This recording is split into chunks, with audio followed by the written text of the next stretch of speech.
toutes les paroles de la parole de Dieu sont remplies à ras-bord de puissance et d'onction. Et quand elles touchent votre pensée, et touchent votre cœur, et touchent votre esprit, il y a comme une petite explosion qui se produit et les obstacles commencent à éclater. Ensuite, vous priez, et voilà la prière que vous priez. Au secours!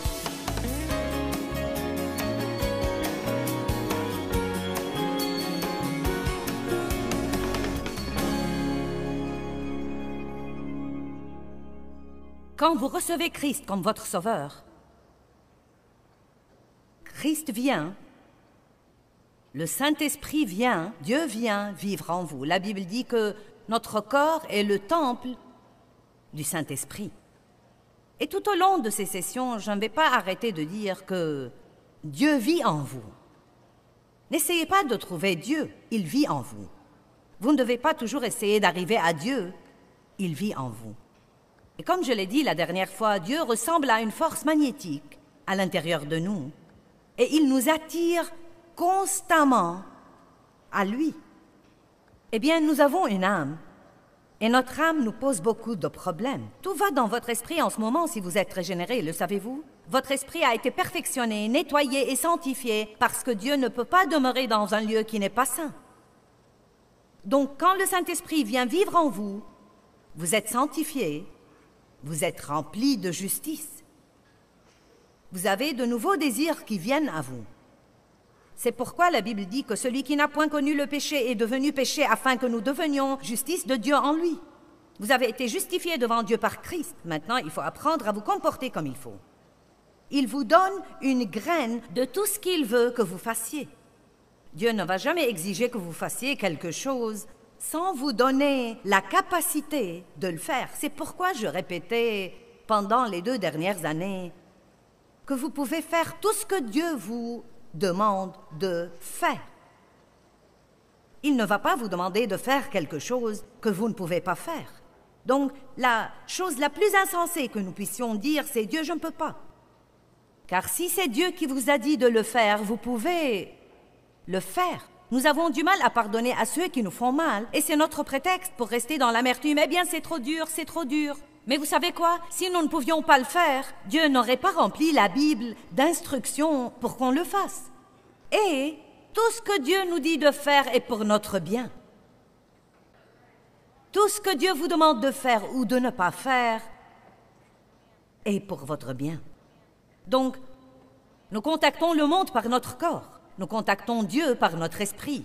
Mais nous nous contactons nous-mêmes par notre âme. Votre âme, c'est votre personnalité, c'est vous.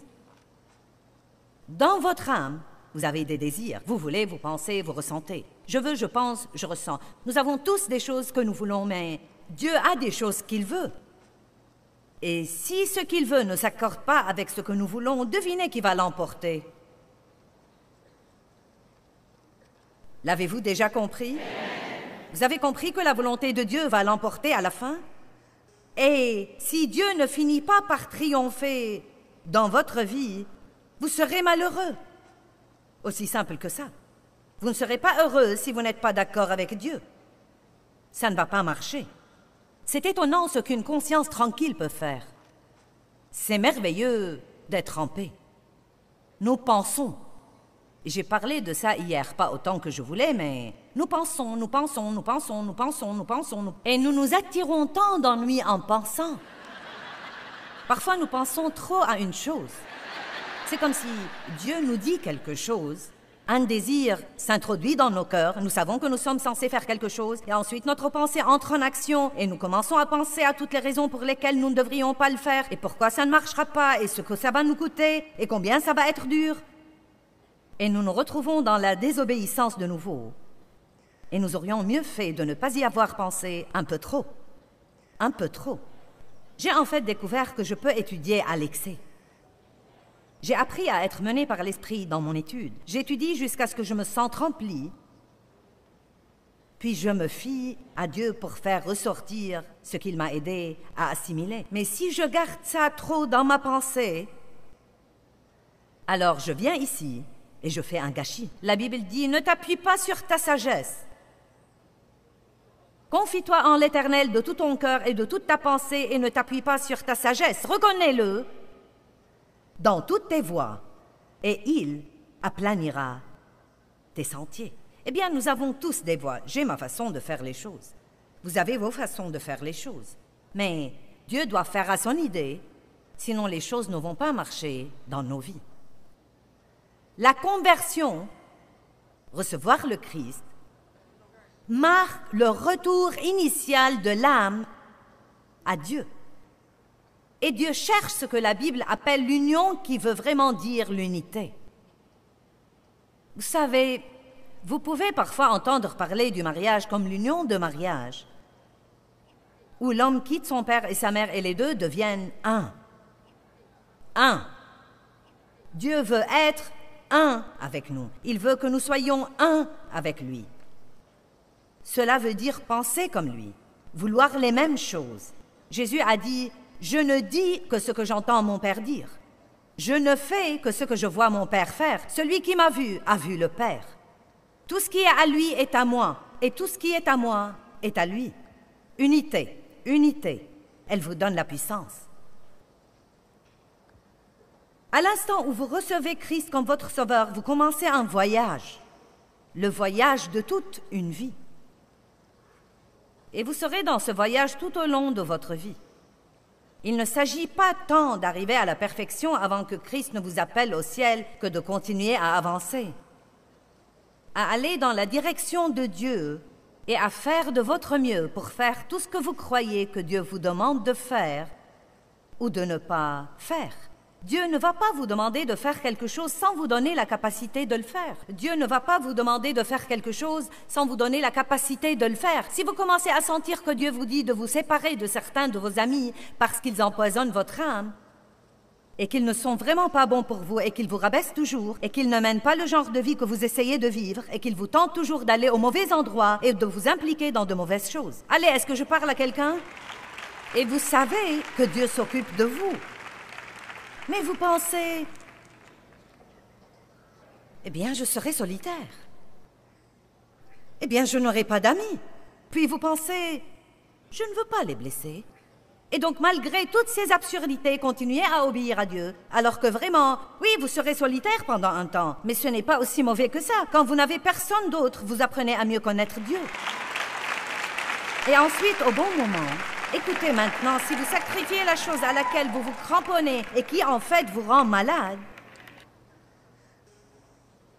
il va y avoir un peu de douleur, un peu de gêne dans votre âme, mais il y aura une résurrection. Après la mort, il y a la résurrection. Certains d'entre vous se soucient beaucoup trop de ce que les gens pensent d'eux. J'ai enduré ça pendant des années. Réputation, réputation, réputation. Que penseront les gens? Et vous savez quoi? Vous devez mourir à votre réputation et vous fichez pas mal de ce qu'ils pensent. Eh bien, peut-être que vous traverserez une période de temps où ça va vraiment être douloureux. Mais plus tard, non mais il n'y a pas de liberté comme ne pas avoir à impressionner. Oh mon Dieu, c'est si merveilleux de pouvoir être qui vous êtes et de ne pas être excessivement inquiet de ce que pensent les autres, de ne pas avoir vraiment à les impressionner ou à rivaliser avec eux ou à vous comparer à eux. J'aurais voulu vous dire que j'ai été sauvée lundi et que mardi j'avais tout ça, mais ce n'est pas la vérité. Ça a été un voyage, et un long voyage. Et je crois parfois que la partie initiale de notre voyage est peut-être la plus dure pour 2 ou 3 raisons. Premièrement, nous ne sommes pas habitués à ne pas faire ce que nous voulons. Et donc, nous devons nous habituer à ça. Deuxièmement, nous ne savons pas beaucoup de choses. Nous devons être instruits. Et j'espère que le fait de partager avec vous vous aidera parce que nous ne pouvons pas coopérer avec ce que Dieu essaye de faire dans notre vie si nous ne comprenons pas complètement ce qu'il essaye de faire. Et donc, je crois que la partie initiale est peut-être la plus dure. C'est pourquoi nous avons besoin parfois de gens pour nous conseiller et nous avons besoin de gens pour prier pour nous et de bons amis chrétiens pour nous encourager au début de notre vie avec Dieu. Car nous savons tous que beaucoup de gens commencent comme il faut, mais ils récidivent peu après parce qu'ils ne comprennent pas et que tout leur semble si dur alors qu'ils ont vraiment cru que tous leurs problèmes étaient finis. Et nous savons maintenant que ce n'est pas vrai. Mais vous savez quoi? Votre pire journée avec Dieu, la pire journée que vous puissiez avoir, quand Dieu est à vos côtés, est toujours meilleure que votre meilleure journée sans lui.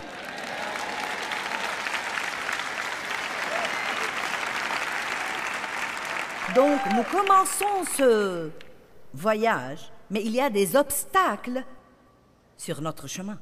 L'âme est une chose intéressante parce que Dieu veut utiliser notre âme, mais Satan aussi veut utiliser notre âme. Dieu veut parler par votre bouche, mais le diable aussi veut parler par votre bouche. Dieu veut penser par votre pensée, mais le diable aussi veut penser par votre pensée. Dieu veut agir par votre volonté. Il veut que vos décisions s'alignent sur lui, mais le diable aussi veut que vos décisions s'alignent sur lui. Nous nous retrouvons donc dans cette guerre. Nous avons parfois l'impression que nous sommes tiraillés entre deux directions opposées, mais cela devient de plus en plus facile. Chaque fois que vous prenez une décision pour Dieu, la prochaine fois que vous prenez une décision pour Dieu, ça devient un peu plus facile que la dernière fois. Et chaque décision que vous prenez pour Dieu multiplie l'effet de la façon dont ça va vous affecter la prochaine fois parce que vous voyez les avantages. Et maintenant, après 33 ans d'être une étudiante sérieuse de la parole et une enseignante de la parole de Dieu, et réellement Dieu étant le centre de ma vie, ce n'est pas si difficile pour moi maintenant d'obéir à Dieu même dans les choses difficiles. Mais c'était un cauchemar auparavant. Vous m'avez déjà entendu raconter mes histoires comme celle de remettre mon chariot à sa place?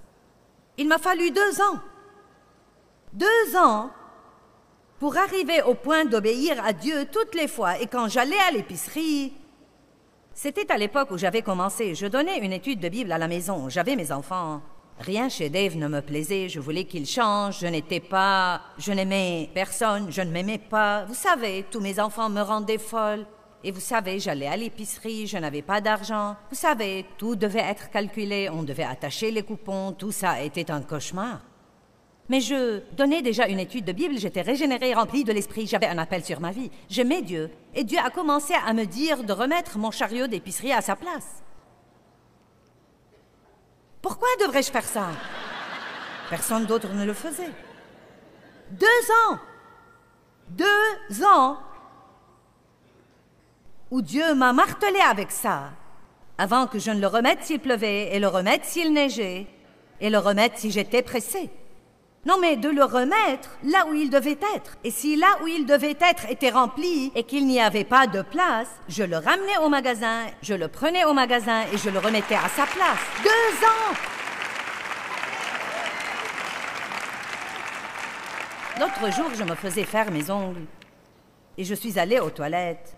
Et j'ai utilisé le dernier papier toilette qui était sur le rouleau. Et non, mais je sais tout de suite. Cherche un rouleau. Trouve où il est dans la salle. Vois si c'est quelque part. Cherche un nouveau. Remplace-le. Vous savez, ma chair était un peu comme... Je ne sais pas où il est. Eh bien, cherche-le. Eh bien, vous savez... Mais tout ça a pris peut-être, je ne sais pas, moins d'1 minute. Et j'ai fait ce que Dieu m'a dit de faire. Et vous pensez, des chariots d'épicerie et du papier toilette, je suis venue pour écouter la parole de Dieu.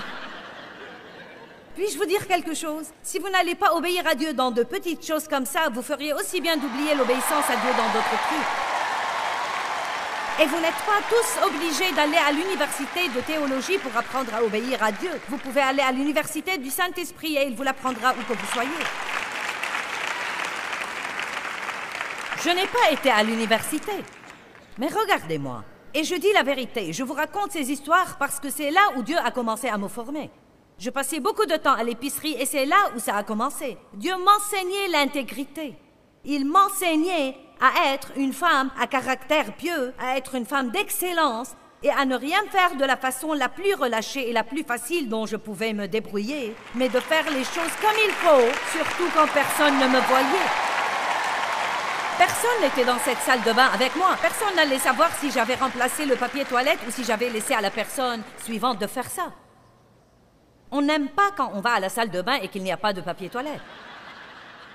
Faites-le de même pour eux.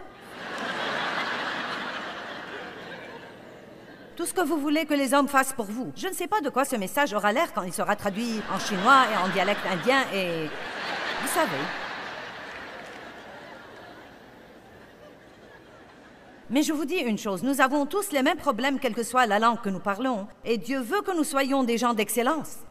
Dieu se fiche pas mal de ce que vous pensez, vous voulez et vous ressentez. Il veut que vous lui obéissiez. Je veux, je pense, je ressens. Je veux, je pense, je ressens. Je veux. Eh bien, je ne pense pas que je devrais faire ça. Personne d'autre ne le fait. 2 ans pour remettre un chariot à sa place. Des obstacles qui nous entravent. Des choses comme une attitude impossible.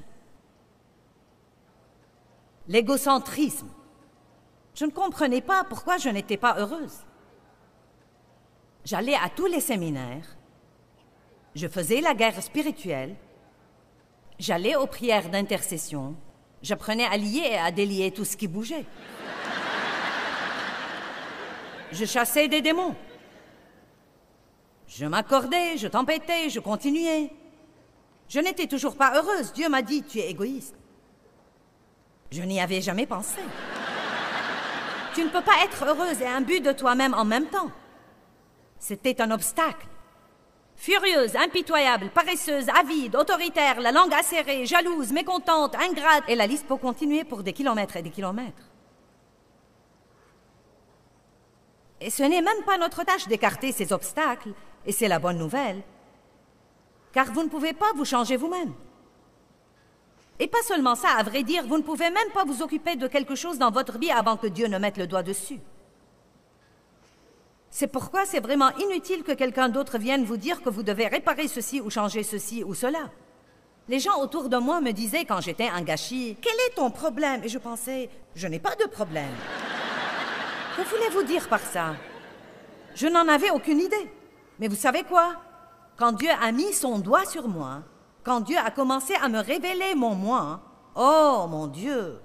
Donc, quand Dieu met son doigt sur quelque chose, la seule chose que nous puissions faire, c'est numéro 1, être d'accord avec Dieu. Dieu, je me rends. Tu as raison, j'ai tort. Pas d'excuses. Les excuses nous entravent vraiment. Pas d'excuses. Je me reconnais coupable. Maintenant, je te demande de me changer. La deuxième chose que vous pouvez faire, c'est d'étudier la parole de Dieu dans le domaine où Dieu s'occupe de vous. S'il s'occupe de vous à propos de votre bouche, étudiez la parole à propos de la bouche. S'il s'occupe de vous à propos de l'égoïsme, étudiez la parole à propos de l'égoïsme. La parole de Dieu est différente des autres paroles. C'est sa parole. Toutes les paroles de la parole de Dieu sont remplies à ras-bord de puissance et d'onction. Et quand elle touche votre pensée, et touche votre cœur, et touche votre esprit, il y a comme une petite explosion qui se produit et les obstacles commencent à éclater. Ensuite, vous priez, et voilà la prière que vous priez. Au secours! Dieu, aide-moi à garder ma bouche fermée. Dieu, mets une garde à ma bouche, de peur que je ne pêche contre toi par ma langue, car si tu ne m'aides pas, je dirai ce qu'il ne faut pas. Arrêtez de dire à Dieu combien vous allez être bon. Vous allez être bon jusqu'à ce que vous mettiez vos pieds sur le plancher.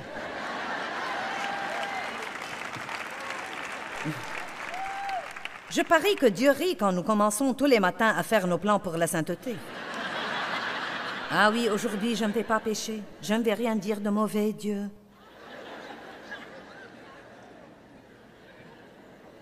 Reddition. Dieu met son doigt sur quelque chose et vous vous rendez. Philippiens 1,6. Celui qui a commencé en vous une bonne œuvre l'achèvera et l'amènera à bien. Qui fait une bonne œuvre en vous? Il la commence. Et qui l'a finie? Il l'a finie. Et cela n'annule pas le rôle que vous devez jouer. Votre rôle est la reddition. Nous pouvons être têtus et rebelles et nous pouvons continuer à résister à Dieu, mais si nous nous rendons, voici ce qui arrive. La reddition égale, vous devez savoir ceci, la reddition égale la douleur avant le plaisir. Ça ne sert à rien de vous mentir. Quand vous abandonnez quelque chose que vous ne voulez pas abandonner, il va y avoir une douleur. Non pas une douleur physique, mais une douleur dans votre âme. Une douleur de l'âme, cela nous blesse, cela blesse nos émotions. Quand nous ne voulons pas laisser passer quelque chose, mais nous le faisons. Quand Dieu nous dit d'aller faire la paix avec quelqu'un qui nous a fait du tort et qui ne nous a pas traités équitablement, et pourtant Dieu nous enseigne de sa parole à continuer à l'aimer et à ne raconter à personne ce qu'il nous a fait et de continuer de prier pour lui. C'est comme la reddition égale la douleur avant le plaisir. Ce serait une bonne formule à mettre sur une pancarte et à accrocher chez vous. La reddition égale la douleur avant le plaisir. Dieu m'a donné de petites choses comme ça au cours des années. Une autre chose qu'il m'a donnée il y a longtemps, c'est que les œuvres de la chair égalent la frustration. À l'instant où je me suis mise à faire les œuvres de la chair et que j'ai essayé de changer Dave et que j'ai essayé de changer un de mes enfants, je n'ai obtenu que la frustration. Pourquoi? Parce que je n'ai pas mis Dieu dans l'équation. Je ne suis pas allée à Dieu en disant « Dieu, je ne peux changer personne et j'ai besoin de changement plus que tous les autres. Je vais donc prier pour eux et je te prie de travailler sur moi et je me fie à toi pour t'occuper de ça aussi. » La reddition veut dire qu'il va falloir renoncer à quelque chose que je crois que je veux, mais que Dieu, en fait, sait que ce n'est pas la meilleure chose pour moi. Une de mes amies aime les vacances et elle aime surtout les croisières. Et cette année, une amie lui a demandé de faire une croisière avec elle qu'on lui avait donnée pour deux. Donc maintenant, elle allait non seulement avoir une croisière, mais encore gratuite. Et elle était toute excitée, mais elle a commencé à sentir qu'elle n'était pas censée aller. Dieu ne lui a même pas donné une raison. Elle n'avait pas la paix là-dessus. Oh, où serions-nous si nous apprenions à suivre la paix et à ne pas avoir toujours à tout comprendre? Donc, elle a obéi et elle a dit « Je ne peux pas aller ». Elle et son mari avaient prévu une croisière pour leur 25e anniversaire. Dieu a commencé à s'occuper de lui. « Tu n'es pas censé aller ». Et il a dû le lui dire. Ils avaient de l'argent qu'ils allaient utiliser pour un peu de décoration. Et Dieu a commencé à lui dire de donner cet argent. Aïe, aïe, aïe! Mais vous savez ce qu'elle m'a dit? J'ai hâte de voir ce que Dieu va faire. Vous voyez, c'est l'attitude que vous devez avoir. Quand Dieu vous demande de donner quelque chose, vous devez être tout excité parce qu'il y a quelque chose qui se prépare qui sera tellement meilleur que la chose que vous attendiez. Et c'est comme ça que nous devons vivre au lieu de dire « Oh, je n'arrive pas à croire que Dieu ne me laissera pas ça. Dieu ne me laisse jamais m'amuser. Je ne sais pas si je veux être chrétien. On ne peut jamais nous amuser. » Non, vous devez dire « Oh mon Dieu, je sais que Dieu est bon, je sais qu'il m'aime. Il ne me demanderait jamais de renoncer à quelque chose que j'aime s'il n'avait pas une bonne raison. Donc je lui fais confiance et j'ai hâte de voir la récolte qui viendra dans ma vie de la graine d'obéissance que Dieu m'a donné la grâce de semer. » Tournez-vous vers quelqu'un et dites-lui « Quand tu désobéis à Dieu, c'est toi qui subis les conséquences. »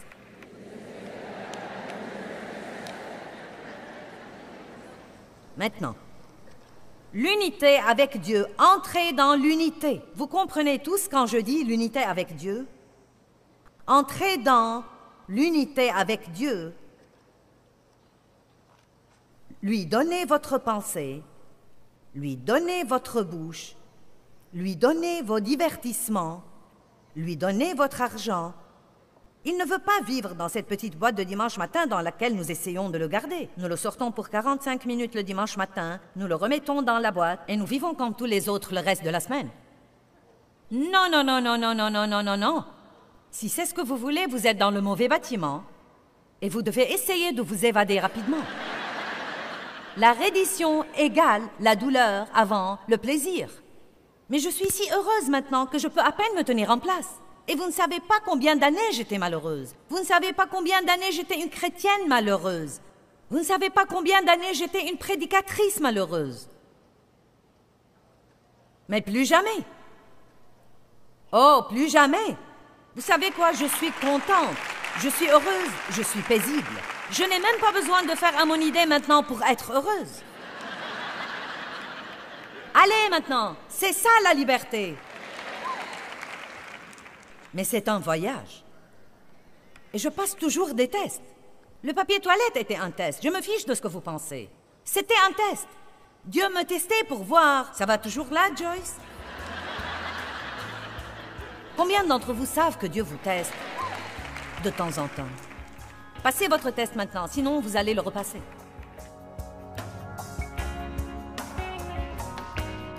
La religion nous donne un règlement, mais Jésus nous donne une nouvelle nature Et il nous offre une relation personnelle avec Dieu par lui. Et plus nous passons de temps avec lui, plus nous devenons justes comme lui. Nous devons grandir à l'image de Christ.